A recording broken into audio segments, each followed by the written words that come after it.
E de outra informe, a maneira nós informamos televidentes no festival cultural chamado Bombini Festival, ayer suporta na Tabata Serra. Esse aqui é um festival que outro ano está cumprir seu 30 aniversário e consecutivamente a de entretener os visitantes com baile, canto, artesania e também comida típica de nossa isla. Segundo o ministro, é motivo que porta na Tabata Serra está para via de mal entendimento. Dat tinha, em verdade,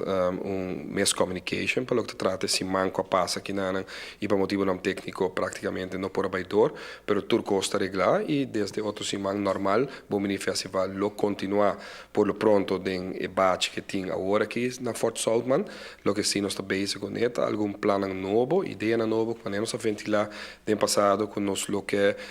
mira e discutir e o acesso que está factível, que por organizar na outra forma caminho que tem acesso mais amplo ainda. E esse é o que me se vai evaluar, pero o mini festival, para o que trata a edição que tinha original, lo continua normal, sem nenhum cambio. Para outra semana de março, o mini festival está sigue e tour e 250 turistas não pendente lo desfrutar de maneira costume de um festival cultural e assim um tique mais de nossa isla.